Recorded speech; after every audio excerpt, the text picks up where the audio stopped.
My name is Hannah, and this is the story of how my life took an unexpected turn after I married the love of my life, Michael. We met during our college years and fell deeply in love. Michael was everything I'd ever wanted in a partner, kind, supportive, and with a wicked sense of humor that never failed to make me laugh. My first meeting with Michael's parents, Robert and Helen, was cordial enough. Robert, a tall man with graying hair and kind eyes, greeted me with a warm handshake. Helen, on the other hand, was more reserved. She offered a tight-lipped smile and a quick nod, her eyes scrutinizing me from head to toe. "So, you're the girl who's stolen our Michael's heart," Helen said, her tone carrying a hint of something I couldn't quite place at the time. "I hope you know how lucky you are." "I do," I replied, trying to keep my voice steady. "Michael's an incredible person." "Yes, he is," Helen agreed, her eyes never leaving mine. "I raised him to be that way." As the evening progressed, I found myself gravitating towards Robert. He was easier to talk to, asking me about my job as a speech therapist and showing genuine interest in my responses. Helen, meanwhile, seemed more interested in regaling us with stories of Michael's childhood achievements and his sister Olivia's budding modeling career. "Olivia's doing so well in Milan," Helen boasted. "She's dating an Italian entrepreneur now." "Such a catch." I nodded politely, unsure of how to respond. Michael squeezed my hand under the table, a silent show of support that I appreciated more than he knew. The first few months of our marriage were blissful. Michael and I settled into our new home, a cozy apartment in the heart of the city. We spent our weekends exploring local cafes, going on hikes, and simply enjoying each other's company. I threw myself into my work at the speech therapy clinic, finding immense satisfaction in helping children overcome their communication challenges. But as time went on, the cracks in my relationship with Helen began to show. It started with unannounced visits to our apartment. She'd show up at odd hours, always with some flimsy excuse. One sunny Saturday afternoon, Helen showed up unannounced yet again. I was in the middle of cleaning our apartment, my hair tied back in a messy bun and wearing old clothes. "Oh my," Helen exclaimed, her eyes widening in mock surprise. I didn't realize we were going for the shabby chic look these days. I bit my tongue, reminding myself that she was still Michael's mother. "I'm just doing some cleaning, Helen." "What brings you by?" She ignored my question, pushing past me into the living room. "Cleaning? Well, you could have fooled me. Look at this dust." She ran a perfectly manicured finger along our bookshelf, holding it up for inspection. I felt my cheeks burn with embarrassment as our neighbor, Mrs. Thompson, walked by our open door. Helen's voice carried, ensuring that every word was audible in the hallway. "Really, Hannah," Helen continued, her voice dripping with disdain. "I don't know how Michael puts up with this. When I was a young wife, I kept our home spotless. But then again, I didn't have the luxury of gallivanting off to work every day." "My job is not a luxury, Helen," I said, trying to keep my voice steady. "It's a career I'm passionate about." Helen scoffed. "Passion doesn't keep a home, dear. Speaking of which, where is Michael? Working late again? Or perhaps, elsewhere?" The implication in her tone was clear, and it took every ounce of self-control not to lash out at her. Instead, I took a deep breath and said, "Michael is at the gym. He'll be home soon." Helen mused, a sly smile playing on her lips. "Well, I suppose we'll see." I nodded politely, biting back the retort that threatened to escape my lips. Just then, Michael walked in, his gym bag slung over his shoulder. "Mom," he said, surprise evident in his voice. "What are you doing here?" "Just checking in on you too," Helen replied sweetly. "Someone has to make sure you're being taken care of properly." Michael's eyes darted between Helen and me, sensing the tension. "Hannah takes great care of me, Mom. And I take care of her. We're a team." Helen's smile tightened. "Of course, dear. Well, I should be going. Don't forget about dinner next week." As soon as the door closed behind her, I collapsed onto the couch, tears of frustration welling up in my eyes. I'm so sorry, Hannah, Michael said, sitting beside me and pulling me into his arms. I'll talk to her again. This has to stop. Little did I know that our lives were about to change in ways we couldn't have imagined. A few weeks later, I missed my period. At first, I dismissed it as stress, but as the days went by, I couldn't ignore the possibility any longer. With shaking hands, I took a pregnancy test. Those 2 minutes felt like an eternity, but when I finally looked at the stick, there it was, 2 pink lines. I was pregnant. When I told Michael about the pregnancy, his face lit up with pure joy. He swept me into his arms, spinning me around our living room. We're going to be parents, he exclaimed, his eyes shining with happy tears. I can't believe it, Hannah. This is amazing. However, the blissful bubble burst when we realized we had to share the news with Michael's parents. I hoped, perhaps naively, that the prospect of a grandchild might soften Helen's attitude towards me. We decided to tell them over dinner at their house. As we sat around the dining table, Michael cleared his throat and squeezed my hand under the table. Mom, Dad, he began, his voice filled with excitement. We have some wonderful news. Hannah's pregnant. Robert's face broke into a wide grin. That's fantastic, he exclaimed, reaching across the table to pat Michael's shoulder. Congratulations, both of you. Helen, on the other hand, remained eerily silent. Her eyes narrowed as she looked at me, her lips pressed into a thin line. Well, she finally said, her voice devoid of any warmth, I suppose congratulations are in order. I do hope you're prepared for the responsibility, Hannah. Children are a full-time job, you know. The tension in the room was palpable. Robert, sensing the growing discomfort, tried to steer the conversation to safer waters, asking about our plans for the nursery and if we had thought about names yet. As the weeks passed, my body began to change. Morning sickness hit me hard, and there were days when I could barely drag myself out of bed. Despite feeling awful, I pushed myself to keep up with my work and household chores, determined not to give Helen any ammunition. One particularly rough evening, Helen showed up unannounced at our apartment. I had just returned from work and was exhausted, my feet swollen and my back aching.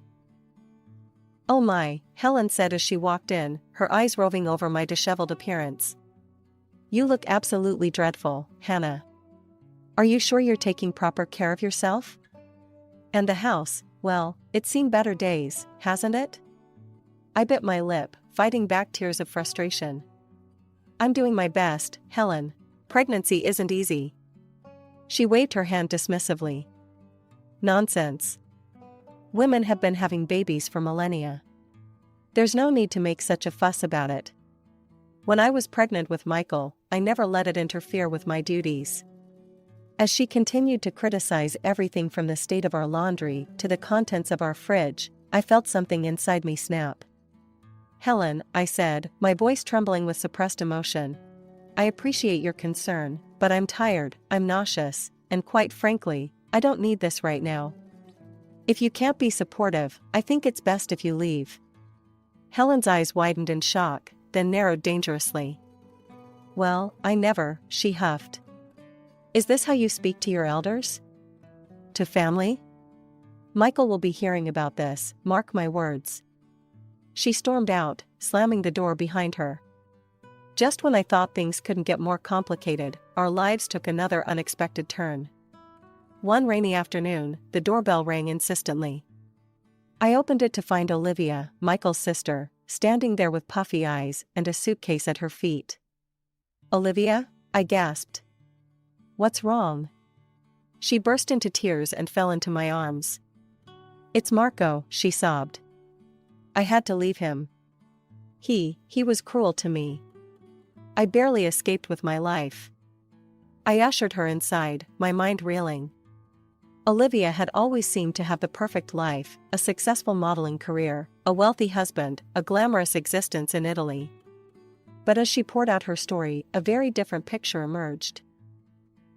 He used me, Olivia choked out. He never helped with anything, never gave me money. And now? She placed a hand on her stomach, and I realized with a start that she was pregnant. Helen arrived shortly after, having been called by Olivia. She swept in like a hurricane, all concern for her daughter and venom for the absent Marco. "Don't worry, darling," she cooed to Olivia. "We'll take care of everything." A few weeks later, I gave birth to our beautiful daughter, Emma. Helen barely acknowledged Emma's arrival, her attention entirely focused on Olivia, who gave birth to a son, Luca, just 2 weeks after me. Helen was ecstatic about her grandson, lavishing him with attention and gifts, while barely sparing a glance for Emma. As the months passed, a clear pattern emerged in our household. Olivia, encouraged by Helen, became increasingly self-indulgent. She spent her days at beauty salons, getting massages and treatments, obsessing over regaining her pre-pregnancy figure.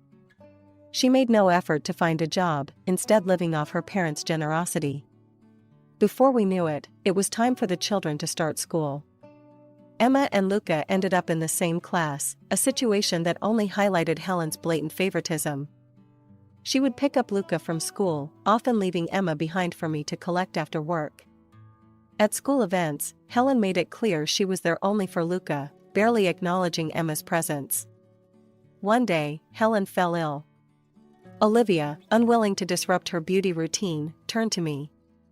"Hannah," she said, her tone leaving no room for argument, "you'll need to pick up Luca, make his lunch, help with his homework, and get him ready for his school play. Mom can't do it, and I have appointments." I was taken aback by her presumption, but found myself agreeing. Despite everything, I couldn't bring myself to punish Luca for his mother and grandmother's behavior. He was a sweet boy, after all, and not to blame for the adults' actions. When Helen recovered, I thought things would return to their usual pattern. Instead, she approached me with an outrageous demand. "Hannah," she began, her tone sickly sweet, "now that you've seen how much work it is to care for Luca, I'm sure you understand why Olivia needs help. We think it's only fair that you contribute to his school fees. And you'd be helping out a single mother." I was stunned into momentary silence, then felt a surge of anger. "Absolutely not," I said firmly. "Helen, I have my own child to support. If Olivia needs help, she should consider getting a job." Fuming, Helen stormed off to complain to Michael. To my immense relief, he backed me up completely. He put her in her place and making it clear that her demands were unacceptable. The day of the school's drawing contest arrived. Emma had been working tirelessly on her artwork for weeks, pouring her heart and soul into each piece.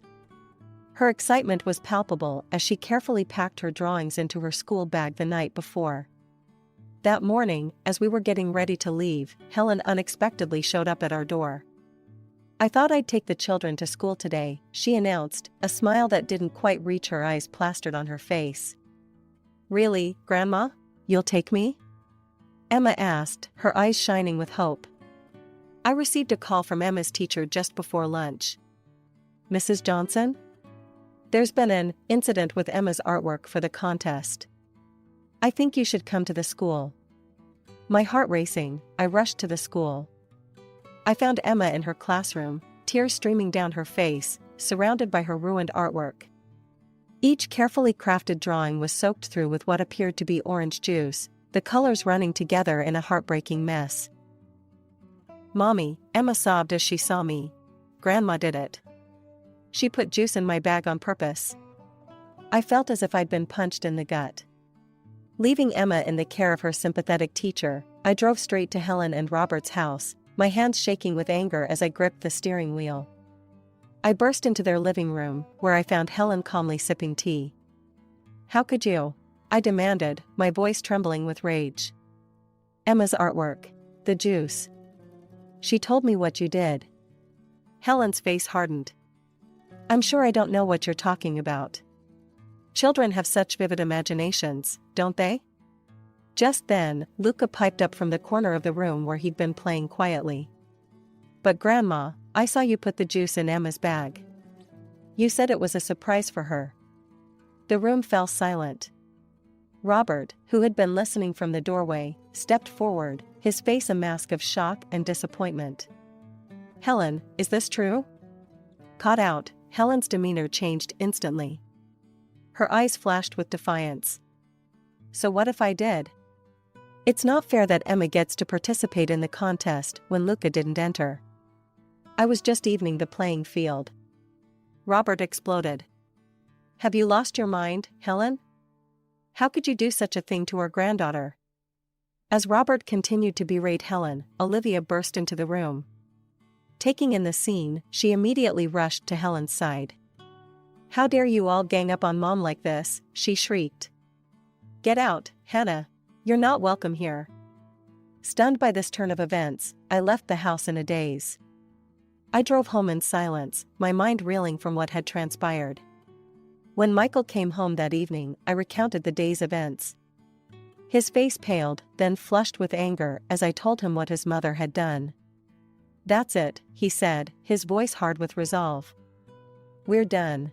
No more contact with Mom or Olivia. I won't have them hurting you or Emma anymore. A few months after the art contest incident, Emma came home buzzing with excitement about an upcoming weekend school trip. Her enthusiasm was infectious, and I found myself looking forward to this opportunity for her to create happy memories with her classmates. However, my joy was short-lived when I learned that Olivia was in charge of collecting payments for the trip. I made the payment promptly, making sure to get a receipt and even taking a screenshot of the bank transfer, just in case. The morning of the trip arrived, and Emma was up at dawn, her small suitcase packed and ready by the door. We arrived at school early, Emma practically bouncing with anticipation. But as we approached the bus, I saw Olivia standing there with a clipboard, and my heart sank. Name? Olivia asked coldly as we reached her. Emma Johnson, I replied, trying to keep my voice neutral. Olivia made a show of scanning her list. I'm sorry, she said, not sounding sorry at all. But I don't have any record of payment for Emma. She can't go on the trip. Emma's face fell, and I felt a surge of anger. That's impossible, I insisted. I paid weeks ago. I have the receipt and bank transfer to prove it. Olivia shrugged. I don't know what to tell you, Hannah. If it's not on my list, it's not paid. Emma started to cry, and I felt helpless. The teacher, Mrs. Anderson, approached us, concern etched on her face. What seems to be the problem? She asked. I explained the situation, and Mrs. Anderson looked troubled. I'm so sorry, but if the payment isn't recorded, I can't let Emma on the bus. It's school policy. She hesitated, then added in a lower voice, if you'd like, Emma could still come along. I'd be happy to cover her expenses privately. While I appreciated Mrs. Anderson's kindness, I couldn't accept. This wasn't about money, it was about principle. I thanked her but declined, then stepped away to call Michael. When I explained what was happening, Michael was furious. Don't worry, he said, his voice tight with controlled anger. I'm on my way. I'll meet you all at the campsite and pay for Emma's stay directly. She's not missing this trip. Relieved, I turned back to Emma and Mrs. Anderson. Emma will be joining you at the campsite, I said, loud enough for Olivia to hear. Her father will meet you there to sort out any payment issues. True to his word, Michael met the school group at the campsite and paid for Emma's stay. Our daughter ended up having a wonderful time, making new friends and enjoying the outdoor activities. But Michael and I weren't about to let Olivia's actions slide. As soon as Emma returned home, we went to the police station. The investigation was swift. It turned out that Olivia had indeed received our payment but had deliberately omitted Emma from the list of paid participants. She was forced to return the money and faced potential legal consequences for her actions. The rift in our family seemed irreparable now, but at least we were taking a stand. Just when we thought the drama had settled, my phone rang. It was my father-in-law, his voice tight with concern. Hannah, I've heard some disturbing things about the school trip incident. Can you and Michael come over? We need to talk. When we arrived, Robert ushered us into his study, his face grave. Tell me everything, he said. We recounted the entire story, from Olivia's manipulation of the trip payments to our visit to the police station. Robert listened intently, his expression darkening with each detail. To our surprise, Robert picked up his phone and dialed a number. "Marco? It's Robert, Olivia's father. I need to know the truth about your divorce." Michael and I sat in stunned silence as Robert put the phone on speaker. Marco's accented voice filled the room. "Mr. Johnson, I've been waiting for this call," Marco said, sounding weary. "The truth is, Olivia was not the victim she claimed to be. She had constant tantrums, was pathologically jealous, and spent money like water. But the final straw was when I caught her with another man. I had no choice but to end our marriage." Robert's face paled. "But what about child support? Olivia said you refused to pay." Marco's laugh was bitter. "Refused? I pay a substantial amount every month. I'm shocked to hear you've been covering expenses. I assumed that money was going towards Luca's care." At that moment, Helen burst into the room, her face contorted with rage. She snatched the phone from Robert's hand. "How dare you spread such lies about my daughter?" she shrieked into the phone. "You're obligated to support her and Luca, do you hear me? Every penny." Robert wrestled the phone back, ending the call. The room fell into a tense silence, broken only by Helen's heavy breathing. "Helen," Robert said, his voice dangerously calm. "Get Olivia in here. Now." Minutes later, Olivia flounced into the room, designer shopping bags in hand. Her smug expression faltered as she took in the serious faces around her. "Olivia," Robert began, "we know everything. The lies about Marco, the money, the cheating. It stops now. You're going to get a job, starting tomorrow. No more handouts, no more luxury shopping trips." Olivia's shock quickly turned to anger. "You can't do this to me," she screeched. "Mom, tell him." Helen immediately jumped to Olivia's defense. "Robert, you're being ridiculous. Our daughter needs our support."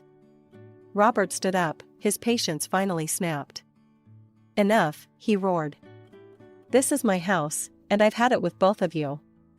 You're both leaving, now. And Helen, consider this the end of our marriage. I want a divorce." The room erupted into chaos. Olivia and Helen screamed and pleaded, but Robert stood firm. Michael and I sat in shocked silence, watching as years of manipulation and lies finally came crashing down. In the months following the dramatic confrontation at Robert's house, our lives underwent significant changes. Robert, true to his word, filed for divorce from Helen. Despite her manipulative behavior, he provided her with a fair compensation package, hoping it would give her a fresh start. However, we soon learned that Helen had handed over most of the money to Olivia, who quickly squandered it on luxury items and frivolous expenses. It wasn't long before they both found themselves in dire financial straits. Marco, having learned the truth about Olivia's deception, fought for full custody of his son. The court proceedings were intense, with Marco presenting evidence of Olivia's unstable lifestyle, her unemployment, and her lack of permanent residence. To our amazement, the American courts ruled in Marco's favor. Luca was to be returned to Italy to live with his father. It was a bittersweet moment. While we were relieved that Luca would be raised in a more stable environment, our hearts ached for the little boy who had to leave behind the only home he'd known. Weeks passed, and life began to settle into a new normal. Emma was thriving in school, and Michael and I were enjoying the peace that came with having distance from Helen and Olivia. Robert became a frequent visitor, clearly relishing his role as a doting grandfather to Emma. Then, one rainy afternoon, there was a knock at our door. I opened it to find Helen standing there, looking older and more haggard than I'd ever seen her. "Hannah," she began, her voice trembling, "I need to talk to you." Warily, I let her in. She sat on our couch, wringing her hands nervously. "I've made so many mistakes," Helen said, her eyes brimming with tears. "I realize now how terribly I've treated you and Emma. I miss my granddaughter so much. Please, I want to make amends. I want to help raise Emma, to be a proper grandmother to her. I was hoping, maybe I could come live with you and Michael?" I listened to her plea, feeling a mix of emotions, pity, anger, and a deep-seated weariness. But as I looked at her hopeful face, I knew what I had to do. "No, Helen," I said firmly. "After everything you've done, I can't allow you back into our lives, especially not Emma's. You've shown time and time again that you can't be trusted. I won't risk my daughter's well-being or happiness." Tears streaming down her face, Helen stumbled to the door. As she left, Michael arrived home. He took in the scene with a questioning look. I explained what had happened, and Michael pulled me into a tight embrace. "You did the right thing," he assured me. "We have to put Emma first." In the weeks that followed, we learned that Helen had found a small apartment and taken a job as a sales clerk in a local store. It was a far cry from her previous lifestyle, but it was an honest living. Robert became a constant presence in our lives, making up for lost time with Emma and forming a beautiful grandfather-granddaughter relationship. The pain of the past few years began to fade, replaced by the joy of our tight-knit family.